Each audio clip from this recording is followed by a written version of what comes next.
Olá, olá, meus amigos, sejam todos bem-vindos. Uma aula sobre LGPD, com um dos nomes que mais entende deste assunto, a Lei Geral de Proteção de Dados, né, que protege os dados de pessoas físicas, inclusive dos empregados, né?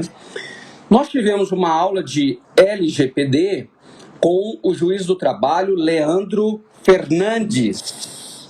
O professor Leandro Fernandes deu uma aula da LGPD, de como aplicá-la nos processos judiciais. Falou várias coisas, né?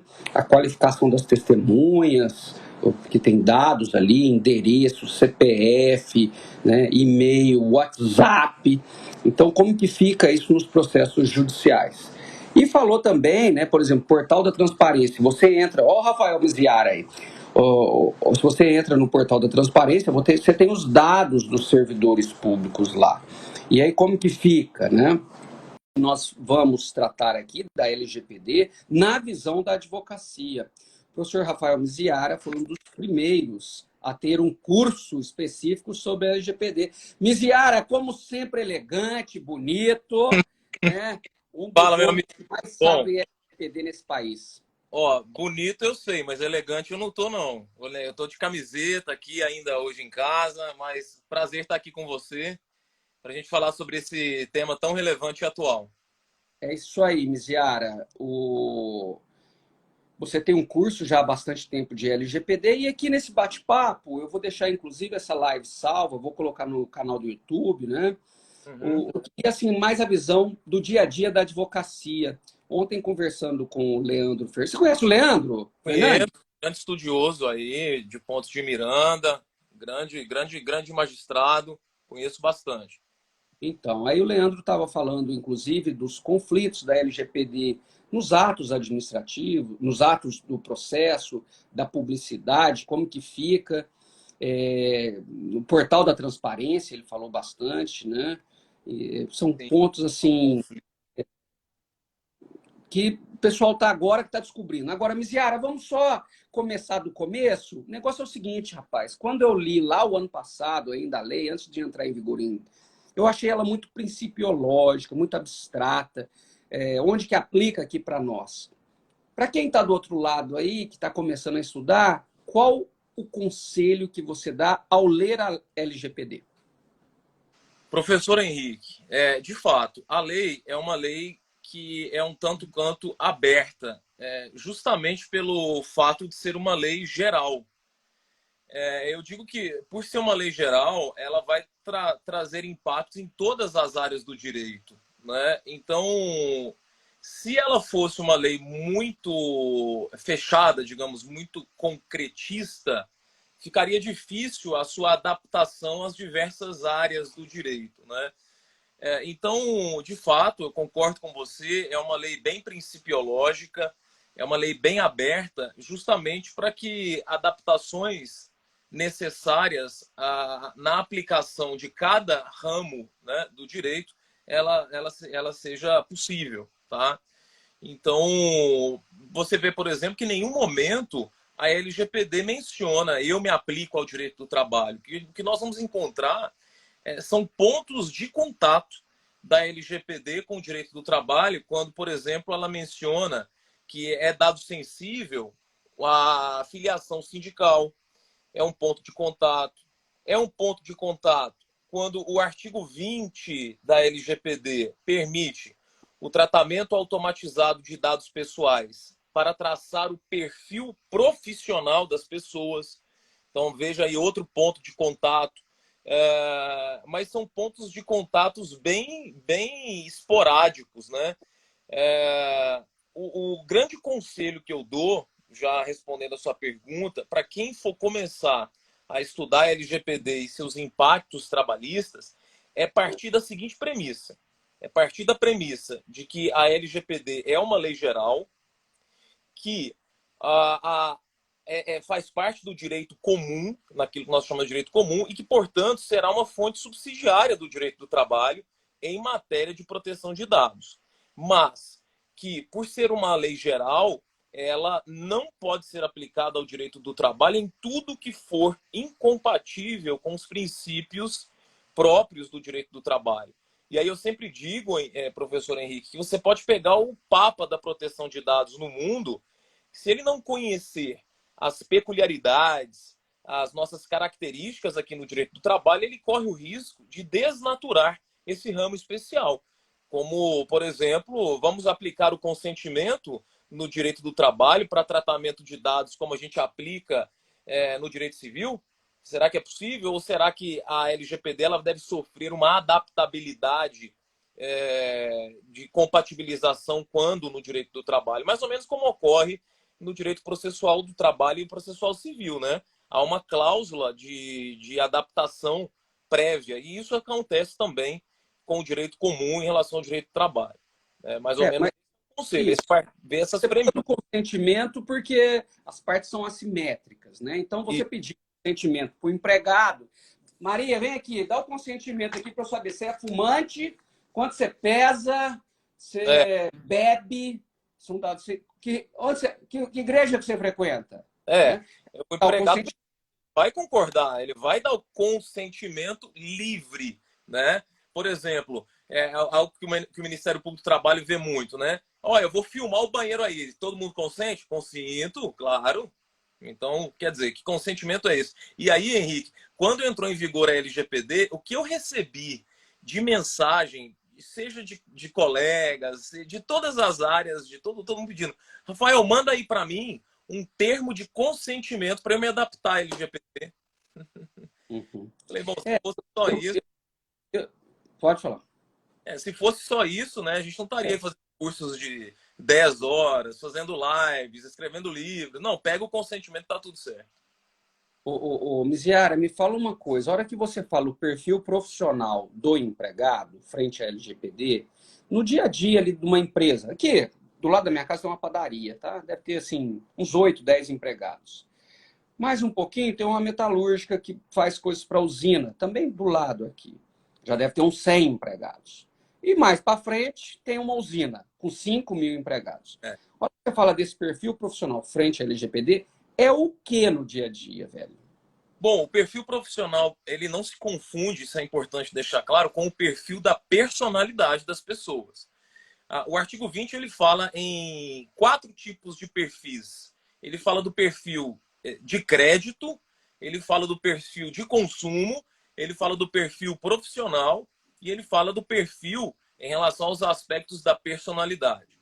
O pessoal que estuda LGPD gosta muito de falar em profiling, né? Ou profilização, né? Que seria o conjunto de dados que definem o seu perfil. Aí o perfil profissional seria basicamente o seu histórico profissional, ou seja, quanto tempo de experiência você tem naquele cargo, naquela atividade, quantos empregos você já trabalhou, quais os diplomas que você tem, quais especializações você tem. Então, é um perfil relacionado às características necessárias para o desempenho daquela atividade. Este é o perfil profissional das pessoas, né? Então, por exemplo, se eu vou me candidatar a uma vaga de professor aí na UNAERP, em Ribeirão Preto, faz parte do meu perfil profissional os anos que eu tenho de docência, os meus títulos, as minhas obras publicadas, né? Então, quer dizer, são todos os dados relacionados à atividade. Não faria parte, por exemplo, do meu perfil profissional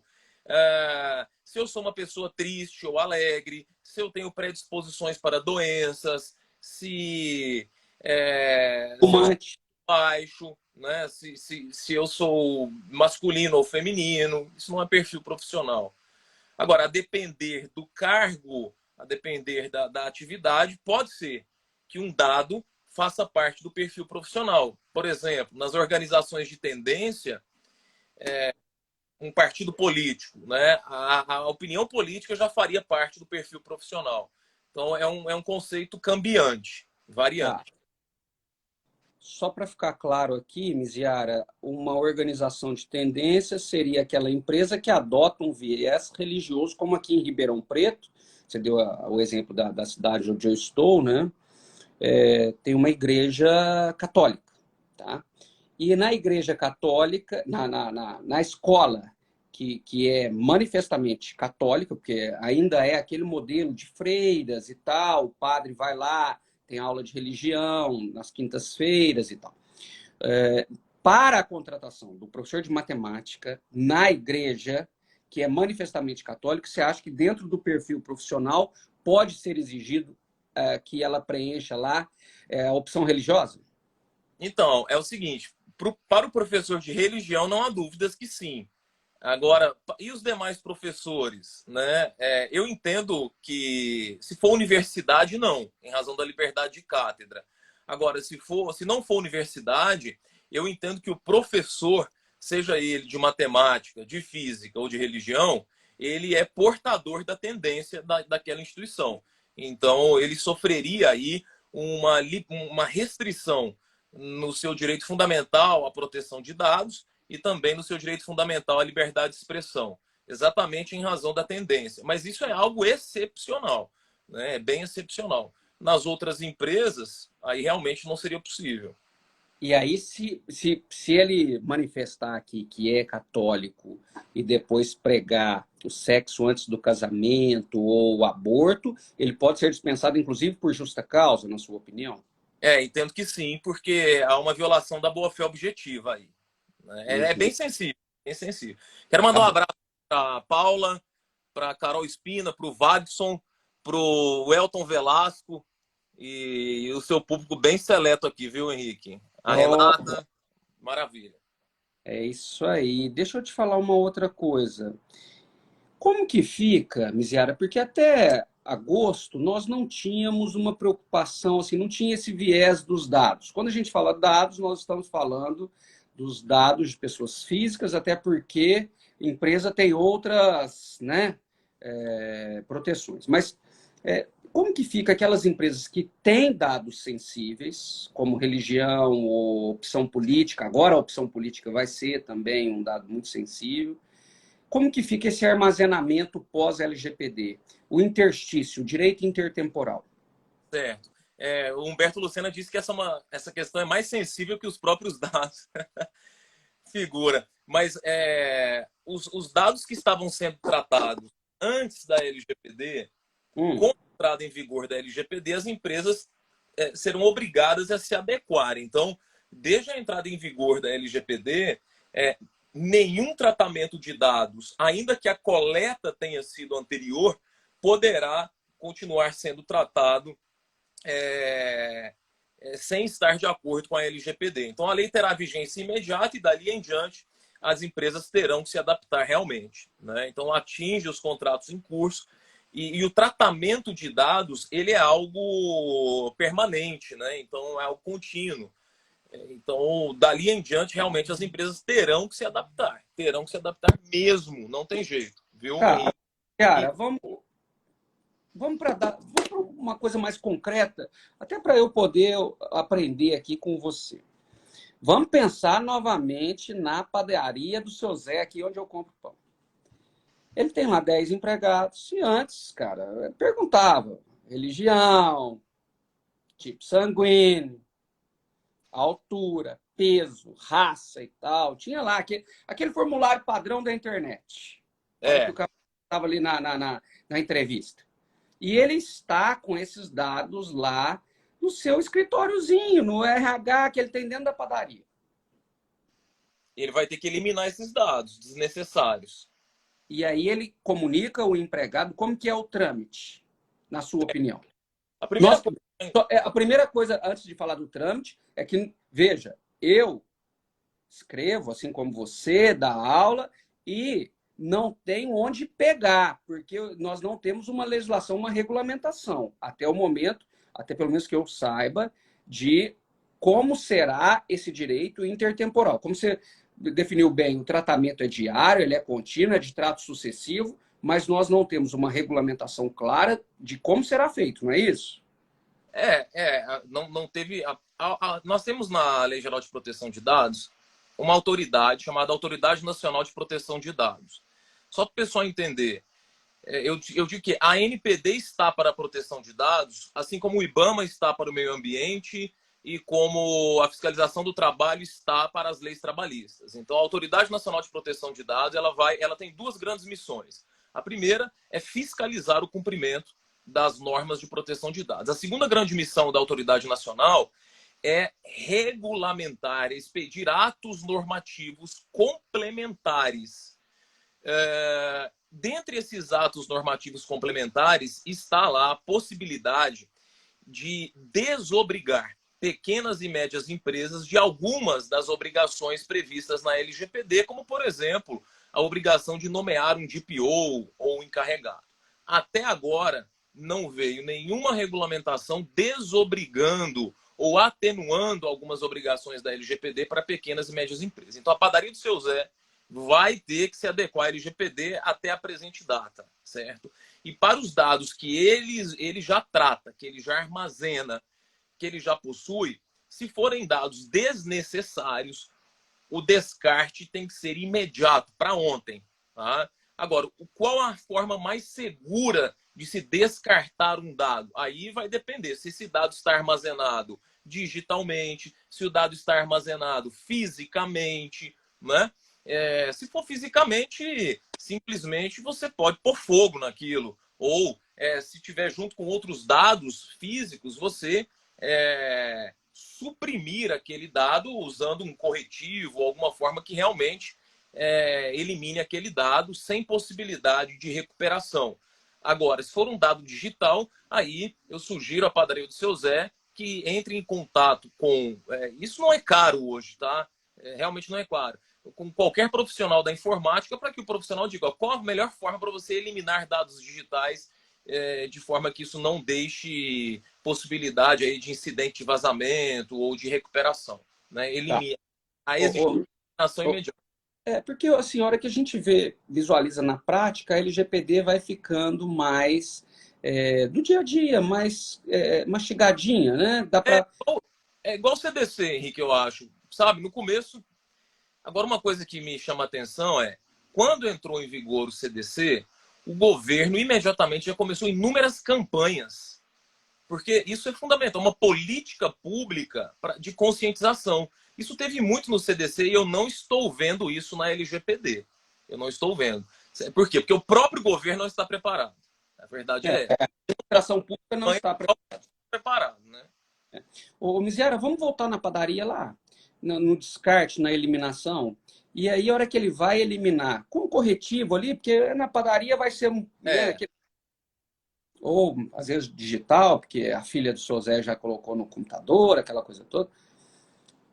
Há necessidade de uma comunicação formal ao empregado, à empregada, neste caso, ou não? Sobre a eliminação, não. Sobre a eliminação, não. O que as empresas devem fazer imediatamente de fato, dentro da adequação à LGPD, que não envolve somente dados trabalhistas, mas especificamente em relação aos dados trabalhistas, as empresas devem elaborar uma política de tratamento de dados. Um documento, né, qualquer, não vou dizer qualquer, mas advogados especialistas em proteção de dados na área trabalhista fazem esse documento, uma política de tratamento de dados dos empregados. E nessa política vai ter todas as informações possíveis e imagináveis que o empregado tem que ter sobre o tratamento dos seus dados. Nessa política terá, por exemplo, como é feita a coleta, por que é feita a coleta, onde ficam os dados armazenados, quanto tempo ficam armazenados, como é feito o descarte, quem é o encarregado, quais os direitos do titular, como ele pode exercer esses direitos. É algo assim, um beabá, de preferência. Esse ano eu fui seu aluno, né? Até parece. Eu ganhei uma bolsa do Miziara e assisti às aulas. Então, eu acompanhei toda... E na parte final do seu curso, você fala muito desse elaborar a política, mas você fala do compliance também. Então, para quem está nos assistindo e tem contato com empresas, tem clientes de empresas, é importante que esse advogado tenha conhecimento desse novo passo, desse compliance, desse beabá, não é isso? Exatamente. É uma ótima forma de você oferecer serviços para os clientes. Né? Não é uma opção do cliente. Ele tem que se adequar à LGPD. Né? Não é uma opção. E uma das medidas de compliance significa conformidade, é exatamente a conformidade à Lei Geral de Proteção de Dados. E aí, Henrique, se os empresários não se adequarem à LGPD, vai acontecer um fenômeno que se chama isolamento jurídico contratual. Ou seja, grandes empresas, vamos pegar aqui Nike, Adidas, General Motors, sei lá, BMW, só vão contratar prestadores de serviços que estejam adequados à LGPD, porque essas grandes empresas já se adequaram e investiram muito dinheiro nisso. E elas não vão colocar em risco a sua reputação contratando empresas que oferecem um alto risco de incidente de vazamento. E aí a tendência é que essas empresas que não estejam adequadas à LGPD vão perder contratos, vão perder os contratos que já possuem e vão morrer sozinhas, né? Vão acabar fechando as portas. Ô Miziara, falando mais nesse dia a dia, na prática mesmo, para o advogado, nós estamos falando do advogado da reclamada, que seria advogado das empresas, o que você nota, por exemplo, duas mudanças no dia a dia de um advogado de empresas? E o que você nota frente à LGPD, mais prático mesmo, mais do dia a dia do escritório? A hora que o cliente, o trabalhador, o empregado, o reclamante chega, o advogado, o que muda para ele numa futura reclamação trabalhista? O que ele deve trabalhar com os dados, verificar se... O que muda para um advogado e para o outro? Bom, na verdade, Henrique, eu acho que para o advogado reclamante ainda mudou pouquíssimas coisas, porque os empregados não conhecem o direito. Os empregados não sabem o que é LGPD e com todo respeito, viu, Henrique? Tem muito advogado também. Nem nós estamos tateando agora. Tá? Então, assim, agora, o que as empresas se preocupam bastante? Rafael, nós queremos aqui, eles fazem consultas pontuais. Pontuais, por exemplo, nós queremos fazer o empregado do mês, né? Colocar a foto do empregado do mês lá na parede. Nós temos que nos preocupar com a LGPD neste caso. Então, são consultas pontuais de situações bem específicas. Mas dificilmente uma empresa fala, eu quero me adequar à LGPD em todas as áreas. Né? As empresas também não acordaram para isso. Então, elas ficam fazendo consultas pontuais sobre situações bem específicas. Né? E isso já é um bom começo, né? Mas ainda é um começo realmente muito insuficiente. Né? Nós já tivemos algumas decisões judiciais, por exemplo, foi noticiado aí que uma empresa de bolos, né? Por exemplo, mais ou menos a padaria do seu Zé, tá? Pegou e colocou no site dela o telefone de contato pessoal da empregada. Quer dizer, algo realmente bizarro, né? É algo escancarado. E aí isso gerou dano moral. Houve condenação em dano moral. Eu confesso, Henrique, que não sei se o dano moral foi in re ipsa ou se houve um dano concreto. Porque essa é outra discussão. Teve um incidente de vazamento. O simples incidente de vazamento já gera dano moral in re ipsa ou será necessária a prova do prejuízo concreto? Eu defendo que se for um dado sensível, o dano moral é in re ipsa. Mas se não for um dado sensível, isso vai demandar análise do caso concreto, prova do prejuízo concreto. Mas tem muita gente, uma doutrina autorizada aí, defendendo que qualquer incidente gera dano moral in re ipsa, tá? Miséria, só para ficar claro aqui, depois quem vai ouvir ou quem está ouvindo, quando você fala nesse dano moral in re ipsa, quer dizer quase um automático, né? Vazou, ele vai ser condenado, né? Automático, exatamente. Não precisa provar que sofreu com aquilo, porque o sofrimento é presumido nestes casos de dano moral. Mas veja, você não acha que o advogado reclamante, ao esclarecer ali os direitos, não, olha, eu não recebi verbas, mas como que foi o uso do seu WhatsApp, como que é o uso da sua imagem? Essas perguntas agora vão ficar, você não acha? Eu acho totalmente pertinente o que você disse. Essa iniciativa tem que partir do advogado, né? E o advogado, ele tem que saber o que perguntar para o cliente para tentar extrair teses para serem colocadas na petição inicial.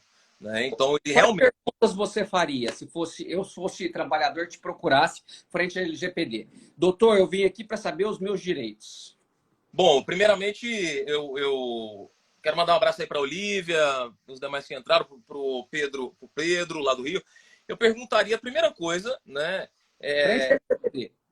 Primeira coisa, eu, por conta própria, investigaria se a empresa tem uma política de tratamento de dados. Isso facilmente o advogado pode entrar no site da empresa e vai ver lá se tem um DPO nomeado, né? Se tem no site a política de tratamento de dados. Se não tiver muita informação no site, eu perguntaria ao reclamante se quando ele entrou na empresa, ou se desde 2018 ele teve alguma palestra, algum treinamento sobre proteção de dados, né, para saber se a empresa realmente se preocupou com aquilo, se existia na empresa uma política de tratamento de dados, né? Eu também consultaria, e esse serviço existe hoje, Henrique, no SPC Serasa, como que está o CPF do cliente para saber se teve incidente de vazamento, porque o Serasa avisa, tá? Se teve incidente de vazamento. Inclusive, isso é muito importante, Henrique, muitas empresas, antes da contratação e durante o vínculo contratual, monitoram o CPF do empregado, né? Para saber se o nome foi para o SPC ou não. Porque algumas empresas isso representa um risco, tá? Não vou entrar na questão se isso é discriminatório ou não, na minha concepção é. E o Serasa avisa quando o CPF é consultado. Então, por exemplo, eu vou fazer um processo seletivo, sei lá, para qualquer empresa. E eu começo a monitorar o meu CPF. Se aquela empresa consultou o meu CPF, tem alguma coisa errada. Quer dizer, o simples fato dela consultar o meu CPF para avaliar se eu seria um bom empregado ou não, isso é totalmente desnecessário e viola a LGPD. E não só no período pré-contratual, mas também durante o vínculo contratual. Então, perguntaria ao empregado se também teria câmeras, né, do Sorria, você está sendo filmado no estabelecimento, né? Tudo.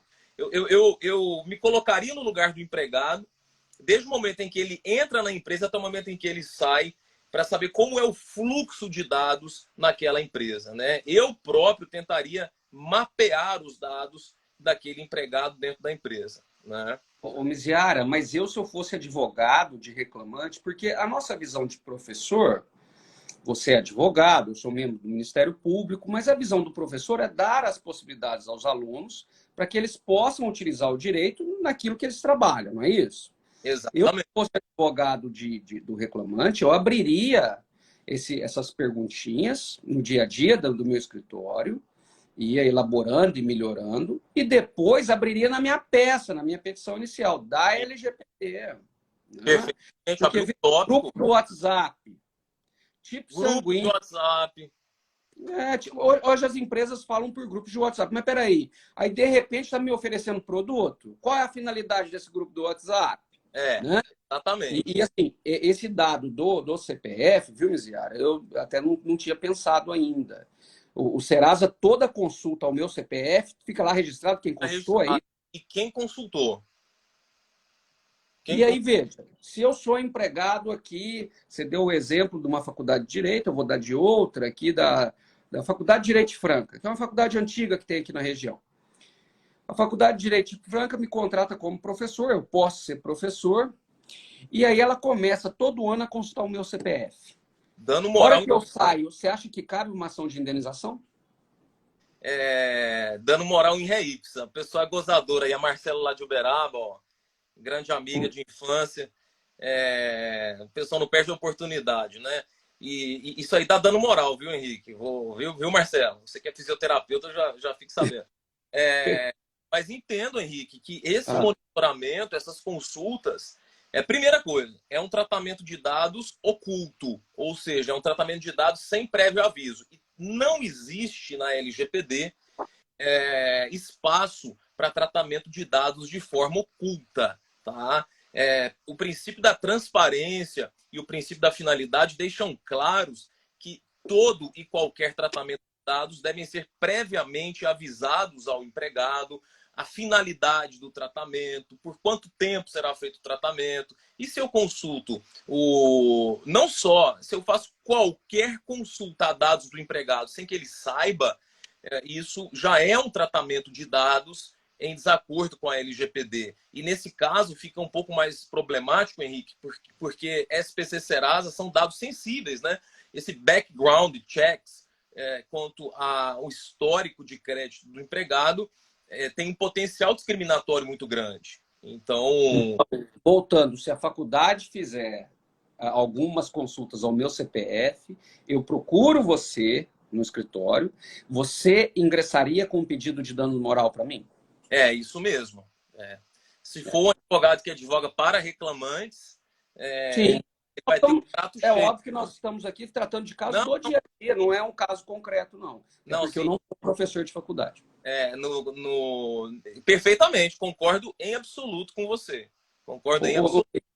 Ô, Miziara, e se o empregado fosse avisado que naquele emprego ele seria mês a mês consultado o seu CPF e ele desse o consentimento? Eu sou seu cliente. Eu falo, olha, eu dei o consentimento, eu sabia que eles iam utilizar, não é oculto. Você ingressaria com uma ação para mim ou não? Com certeza, com certeza. Por quê? Isso já tem vários precedentes, tanto na doutrina como na jurisprudência europeias, dizendo que como a relação de emprego é uma relação marcada por uma disparidade de armas, por uma assimetria negocial, é aquilo que eles chamam de imbalance of power, né? O consentimento não é livre.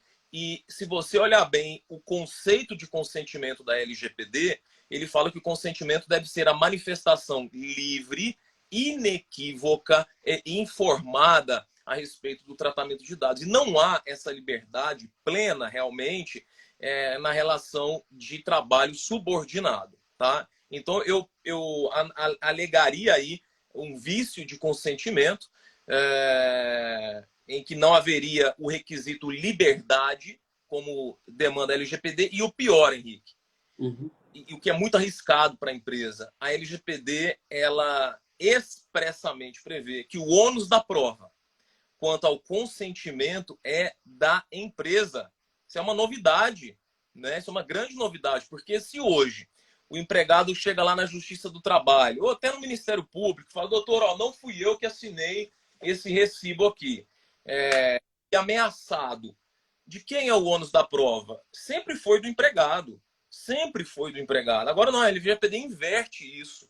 Ela inverte. Fala, o consentimento quanto à proteção de dados é da empresa. Por quê? A empresa só vai usar consentimento em casos excepcionalíssimos. Né? Excepcionalíssimos.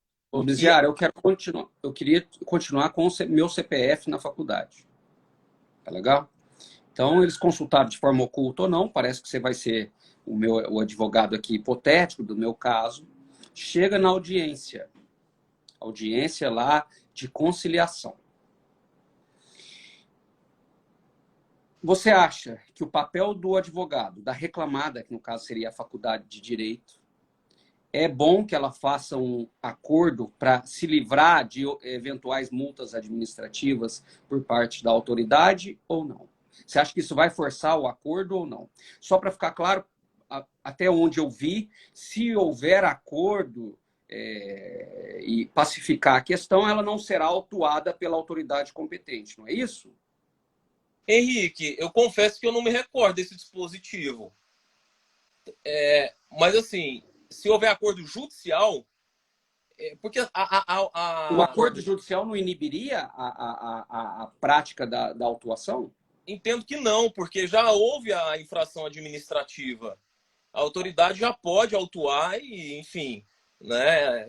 Então, independentemente do acordo, eu entendo que a autoridade nacional já poderia autuar administrativamente.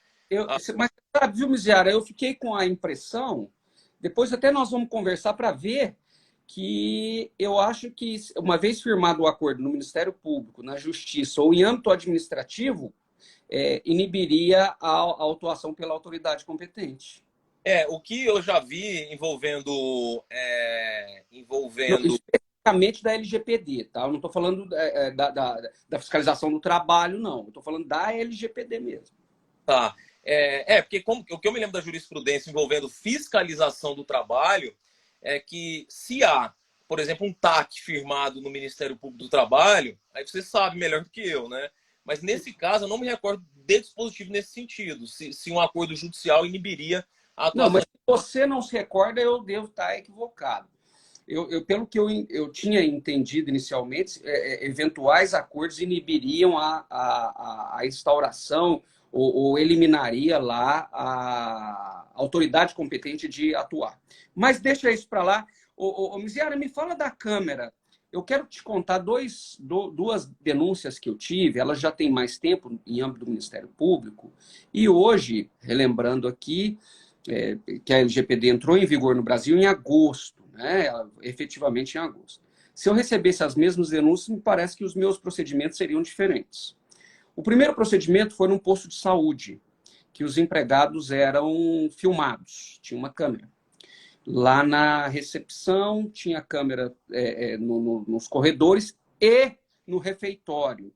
Eu investiguei, até para saber do refeitório, porque estava tendo furtos de comida na geladeira e tal, mas tinha câmeras. Bom, muito bem.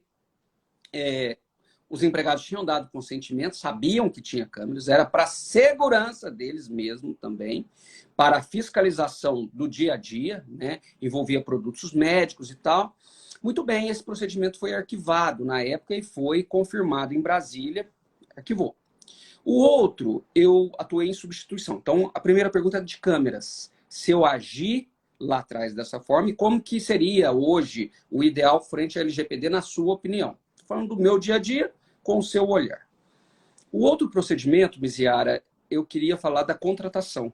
Uma grande empresa, não vou falar o nome aqui, porque essa empresa tem âmbito nacional, ela fez uma contratação de aprendizes e tinha lá, muito interessante, muito bem feito, inclusive, o currículo, e a pessoa ia colocando os dados.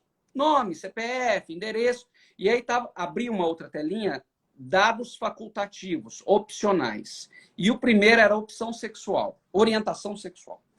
E aí colocava um pontinho de interrogação. Você tem dúvida se deve falar da orientação sexual? E aí abria, a empresa falava assim, era para uma pesquisa para fomentar a contratação de trans, não sei o quê, parará. E a aprendiz deu um print na telinha do celular e levou isso para o MPT. Muito bem, seja de câmeras, igual eu falei, seja no ato da contratação como uma opção, uma faculdade, o que você acha que é o papel do MPT neste caso? Maravilha. Excelentes perguntas. De fato, qual empresa hoje não tem câmeras, né? Seria o chamado videomonitoramento. A LGPD, ela é um grande exercício de quebra-cabeça, né? Você tem que observar dois grandes artigos. O artigo 6º, que é o artigo dos princípios, e os artigos 7º e 11º, na verdade 3, né? Que são as bases de tratamento. Então, a primeira pergunta que se deve fazer ao tratar um dado, Henrique, existe base de tratamento? Você tem que achar ou no artigo 7º ou no artigo 11º, tá? E lá no artigo, as imagens, tá, não são dados sensíveis, não tá tendo coleta de biometria nem nada, certo?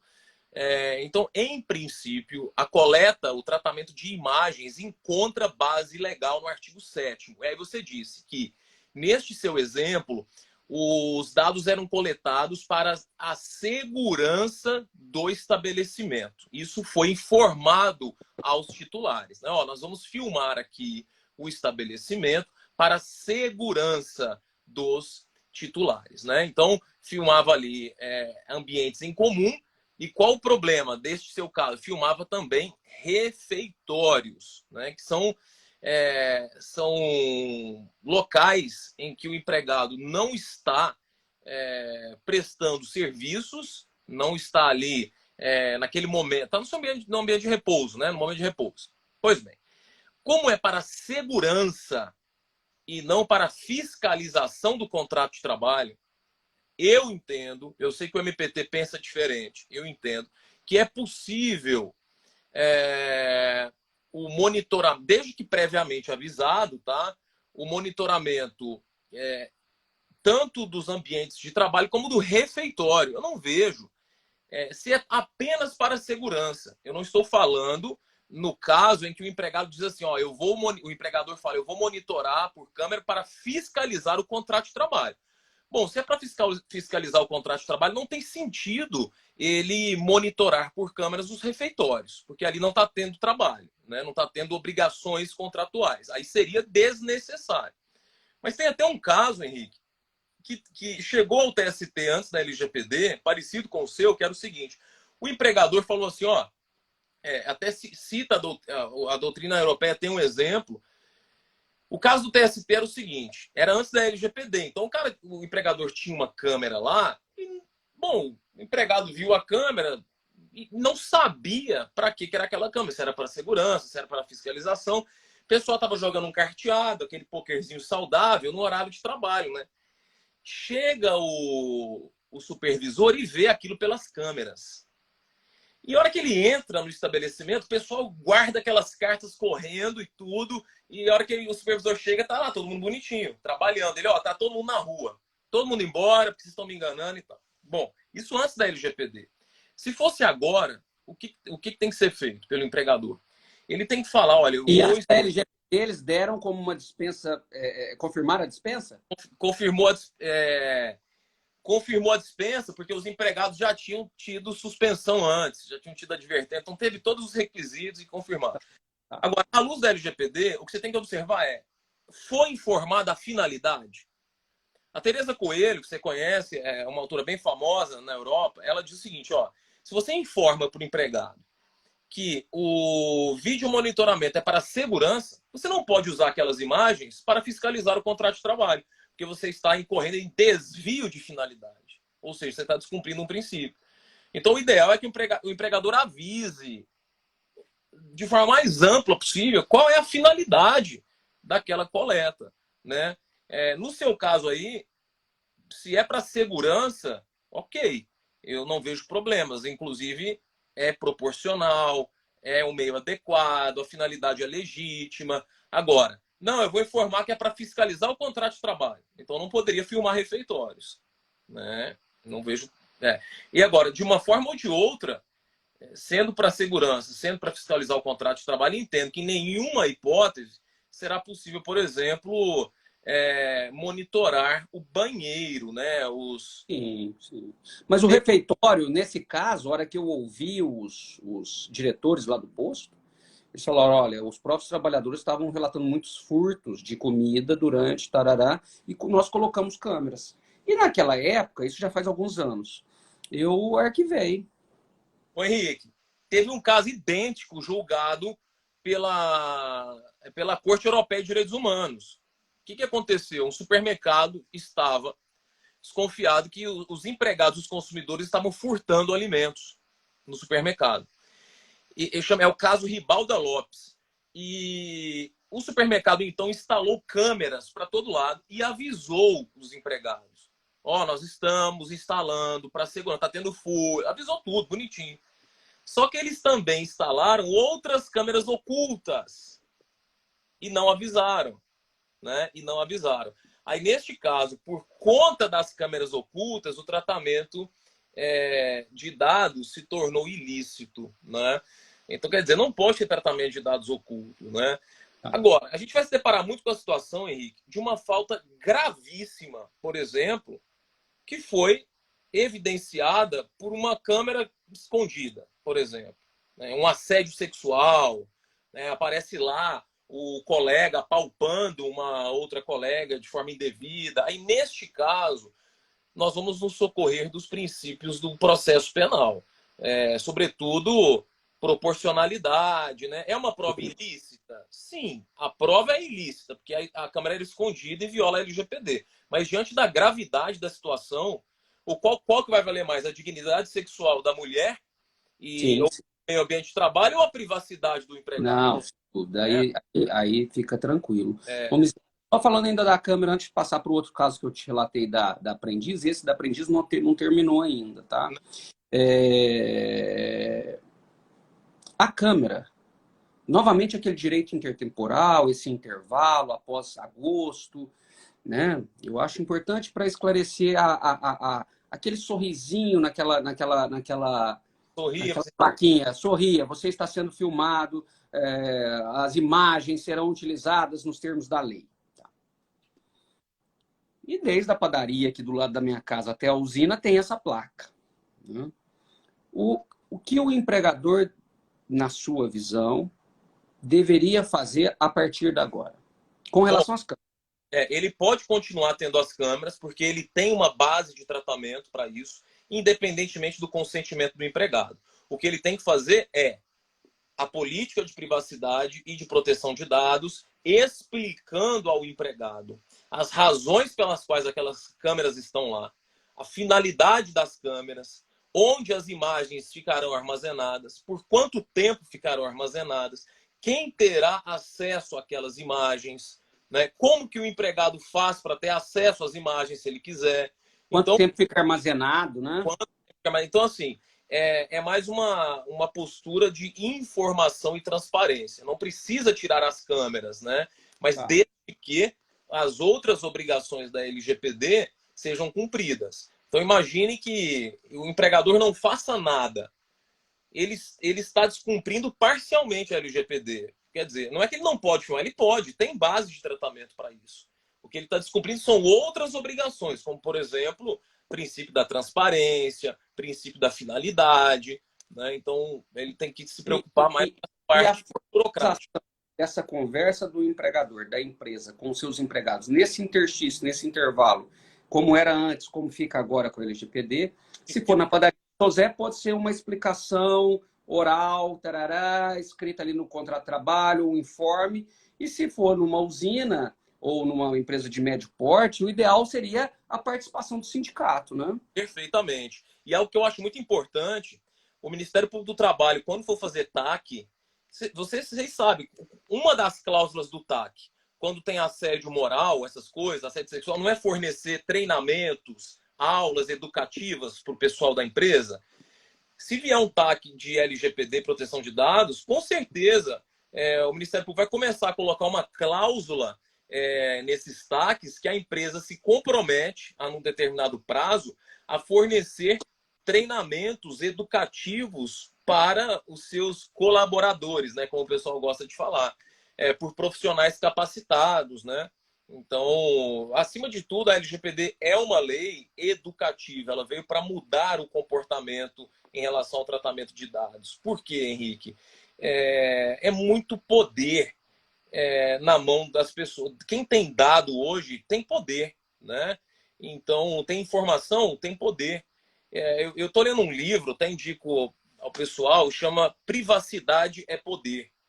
E ela fala o seguinte, a Clarissa Vélez, ela fala, olha, que dado é poder, informação é poder, e se as informações estão em poder da iniciativa privada, nós teremos uma maior ainda desigualdade econômica e social. Se os dados estão em poder do Estado, nós teremos um prato cheio para uma autocracia. Né? Então, os dados têm que ser tratados de acordo com a lei, para evitar esses abusos. Né? Então, quer dizer, o empregador que já estava numa situação de superioridade jurídica, né? Agora, com mais dados, mais informações, ele vai se tornando cada vez mais superior ao empregado. Né? E o empregado cada vez mais hipossuficiente, do ponto de vista agora informacional, do ponto de vista de dados. Né? Porque geralmente, quando você vai para uma entrevista de emprego, o empregador já sabe tudo sobre você e você não sabe nada sobre o empregador. Quer dizer, isso potencializa a assimetria já existente. Isso é muito perigoso. É verdade. Ô, Miziara, e o outro caso lá do preenchimento da vaga facultativo perguntando orientação sexual para aprendiz? Então, Facultativo e para a pesquisa e fomentar a contratação de transgêneros, tarará, parará, parará. Olha, é um dado sensível. Primeira coisa, é um dado sensível. Então, nós temos que ver no artigo 11, vou até abrir aqui a LGPD, se a empresa, embora facultativo, porque se o empregado preencher, ele está dando consentimento, certo? Só que nós temos nós temos outros problemas. Não basta o consentimento. Eu preciso observar a proporcionalidade. É proporcional à empresa? É necessário que a empresa armazene dados sobre a orientação sexual de um candidato ao emprego? Né? Então, ainda que haja consentimento, nós temos outros problemas. A LGPD não é só base de tratamento, nós temos princípios. Então, para mim, esbarra no princípio da proporcionalidade. E quando você vem aqui para o artigo 11, né, você vê que pode tratar dado sensível. Cumprimento de obrigação legal, não é. Não existe lei que obrigue a empresa a perguntar a orientação sexual. Tratamento de dados pela administração pública, também não. Realização de estudos por órgão de pesquisa, também não. A empresa não é um órgão de pesquisa. Está dentro do exercício regular de direitos, é regular, está dentro do exercício regular de direitos. Fazer um quantitativo de quantas pessoas transexuais estão se candidatando ao emprego, seria isso exercício regular de direito da empresa? Eu acho complicado e forçado encaixar aqui. Né? Porque assim, não está entre as finalidades da empresa, não está no seu objeto sexual, no seu objeto contratual, fazer esse tipo de pesquisa, né? Então eu não vejo realmente base de tratamento. Então vamos para o consentimento. Tá bom, eu consinto, mas claro, você está ali fazendo uma entrevista, você está se candidatando ao emprego. Tá ali, é facultativo, mas na prática todo mundo sabe que quanto mais informações em branco você deixar, né? Então, por mais que esteja como facultativo, eu acho muito arriscado, tá? Eu não vejo. Se fosse uma contratação para fomentar o ingresso de trans no mercado de trabalho e deixar isso claro, falar, olha, nós vamos contratar apenas esse. Como o Magazine Luiza fez, né? Aí eu vejo exercício regular de direito, porque a empresa está agora naquela seleção específica, naquela contratação específica, fazendo uma política afirmativa. Aí eu vejo possibilidade. Tá? O que você acha que a LGPD impacta nas novas contratações, nos processos seletivos das empresas? Então, por exemplo, outro caso seria possível, se naquele processo, vamos abrir 5 vagas para advogados, e uma delas vai ser para cota de transexuais. Aí eu poderia perguntar, né? Aí tudo bem. Mas se não há essa cota naquele caso específico, eu não vejo. O que as empresas mais precisam se preocupar no período pré-admissional realmente são os dados solicitados. Você pode entrar em qualquer empresa. Faça um teste, quem tá assistindo aí, entre no LinkedIn agora e tente aplicar para qualquer cargo. Eu asseguro, 99% dos formulários pedem dados desnecessários. Eu vou citar um dado desnecessário. Endereço. Para que a empresa quer saber meu endereço? Por exemplo, não, eu quero vaga para quem reside em São Paulo. Tudo bem, eu vou colocar, eu resido em São Paulo, mas meu endereço, meu CEP, para quê? Para saber se eu moro num bairro de pessoas abastadas ou não? Para saber se eu tenho que dar vale transporte ou não para esse empregado? Qual é a necessidade de perguntar o endereço? Por exemplo, em regra, tá? Claro que casos específicos... Isso no processo de seleção não tem necessidade nem finalidade. Não vejo. E todas pedem, né? E aí você acha que caberia uma denúncia ao Ministério Público do Trabalho, se a empresa pede? Entendo que sim. Né? Quais denúncias você acha que o Ministério Público do Trabalho vai começar a receber na hora que as pessoas tiverem acesso à LGPD? Eu acho que as maiores denúncias serão de desnecessidade de dados, de exigência de dados desnecessários. Né? Porque aí a pessoa, até a mais simples, vai entender, mas para que o cara quer esse dado? Né? Se você chegar para uma pessoa simples, que vai se candidatar, por exemplo, aí a auxiliar de serviços gerais na padaria do seu Zé. Bom, por que o seu Zé quer saber minha religião? Não tem nada a ver com o cargo, né? Então, até as pessoas mais simples terão ciência disso. Agora, Henrique, a LGPD só vai pegar se tiver muita política pública de conscientização. Né? Muita mesmo. Isso tanto por parte do Estado como da iniciativa privada.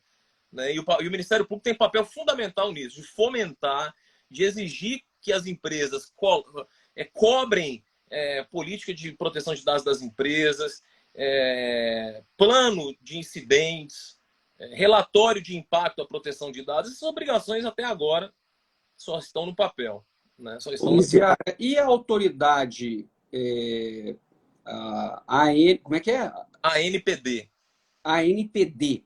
E Não a NPD, que pé que tá? Como é que é? Não confundam com a sua associação. Exato, que é muito boa, por sinal. Mas a NPD, que pé que tá? Bom, todos os membros já foram nomeados, né? Inclusive, tem uma autora que eu gosto muito, Henrique, só abrindo um parênteses, que ela é filha do Gilmar Mendes. E é uma das grandes autoridades no Brasil de proteção de dados, que é a Laura Schertel Mendes. Né? Ela faz parte lá da autoridade e já está constituída. E ela acabou de publicar o seu ato normativo estabelecendo o processo administrativo em caso de autuação. Então, ela está pronta para começar a fiscalizar. Está prontinha, está prontinha. Tá? Eu já expedi os atos. E temos também, Henrique, o Conselho Nacional de Proteção de Dados, que não se confunde com a autoridade. Né? Qual que é a diferença? A diferença é que o Conselho ele apenas será ouvido. Ele não vai ter poder, por exemplo, de autuar, ele não vai ter o poder sancionatório, ele não vai ter poder de polícia. Ele é mais para ser ouvido, né, nas questões sensíveis aí. Então, mas aí o conselho pertence à autoridade ou não? Não pertence à autoridade. Então, onde? O conselho. O conselho não chega a ser uma pessoa jurídica, né? Também não é um órgão. Tá? A autoridade nacional hoje ela é um órgão. Isso é importante. É uma autarquia especial, né? Não, ainda não. É um órgão sem personalidade, não tem personalidade jurídica. Mas a LGPD deixa expresso que ela poderá ser transformada em autarquia especial. O que deve acontecer em breve, viu? O que deve acontecer muito em breve. Tá? E o conselho, você não saberia falar o que é? Porque eu não consigo entender aqui, velho. Até pegar aqui o dispositivo que regulamenta aqui o conselho, ele diz o seguinte, olha. Diz o seguinte. Vamos lá, está no artigo, para quem quiser acompanhar aí, 58A. O conselho será composto de 23 representantes, titulares e suplentes, dos seguintes órgãos. Aí vem aquilo, um do poder, um da Câmara, papapá. Agora, ele não tem personalidade jurídica, tá? Ele é um órgão, na verdade, melhor dizendo, mas sem personalidade jurídica, tá? E aí diz aqui que a participação no conselho será considerada prestação de serviço público relevante não remunerada, ao contrário de quem está na autoridade, que recebe para isso, tá? Então, e para quem está nos assistindo, você ainda está com o curso lá? Olha, ainda existe o curso? O curso está gravado, foi o curso que eu fiz vários cursos sozinho, e fiz alguns cursos com a Vólia, o Yuri e o Fabrício, né? Mas eu vou lançar um outro curso em breve. Vou lançar um curso em breve para fechar o ano aí, viu, Henrique? Vou lançar. Então ainda esse ano? Ainda esse ano eu vou lançar um. Eu já quero pedir a minha bolsa, porque eu sou agora seu aluno, para eu aprender com você. Brother, outra coisa, quem quer ler algo sobre a LGPD mais específico em direito do trabalho, você indica o quê? LGPD no direito do trabalho. Bom, eu indico a obra que está para sair a segunda edição, deixa eu pegar aqui só um minutinho, que é essa aqui pela Revista dos Tribunais, uma coletânea de artigos, né? Reflexos da LGPD no direito e no processo de trabalho. Tem o e-book, a edição física esgotou, foram 800 exemplares, aí esgotou 800 a tirar. Agora, em fevereiro, sai a segunda edição com novos artigos. Então, aguarda aí na Revista dos Tribunais, que dá para sair edição nova. E tem muita coisa boa também, viu, Henrique, na internet, muitos artigos interessantes. Ontem eu ouvi o Leandro e ele me disponibilizou hoje, vou deixar até para o pessoal, um artigo que ele fez sobre LGPD e tá, vai entrar no meu site hoje. Se você quiser Mara- publicar algum artigo, até para o pessoal depois também ler, eu gostaria bastante, viu, velho? Até para eu ler também. Maravilha. Agora sim, a gente está com um curso aberto que começa hoje à noite, Henrique. Hum. Provas digitais. Só para aproveitar a propaganda, 50% de desconto, tá lá no site ostrabalhistas.com.br, com a participação do seu amigo, agora ministro Alberto Balazeiro, fazendo lá Pô, o Bala tá em todas, cara. O Bala é nota 10. provas Ministro digitais, Alberto Bala. que tem muita relação com o LGPD, né? Quais os Sim, limites sim. para coleta de uma prova digital? Porque se o empregador coleta uma prova digital desrespeitando a LGPD, essa prova se torna ilícita, né? Sim, sim. Não, não, e você está muito à frente. Eu estava conversando ontem com o Ellison, que eu ia fazer a live com você, a aulinha aqui, e ele até comentou também, olha, o Miziara está fazendo doutorado nisso, provas digitais, essa subordinação algorítmica, né, essa coisa toda. Então, nós... E a grande verdade, viu, Miziara, eu vou falar só por mim, eu todo momento que eu ouço alguém, eu leio, eu vejo que eu não sabia nada poucos dias antes sobre LGPD. Até a terminologia, né, que é o controlador, o titular de dados, o DPO lá, que o nome em português É muita é nomenclatura. encarregado, né? Então, até a terminologia, eu que dou a aula e escrevo, estou engasgando toda hora. É Né? comum porque são terminologias que não são jurídicas, né? E a gente a cada dia tem que dialogar mais com essas áreas. Mas, Henrique, eu estou muito feliz, viu, de estar aqui, porque assim, quando eu comecei a estudar direito, eu li o seu livro, você já tinha 10 anos de docência, então, assim, Eu não sou tão velho assim, Miziara. Pô, nós temos quase a mesma idade. Para com isso. Nós começamos quase juntos, rapaz. Ô, brother, obrigado, viu? maravilha, eu agradeço demais. As suas lives são sempre descontraídas e isso é muito bom. Velho, outra coisa, a hora que lançar o curso lá de provas digitais, me dá um toque para eu poder replicar aqui, tá bom? Maravilha, pode deixar. Obrigado. E até a próxima, fica à disposição aí, tá Bom bom? fim de semana. Fica com Deus. Pra Um você grande também, brother. Valeu.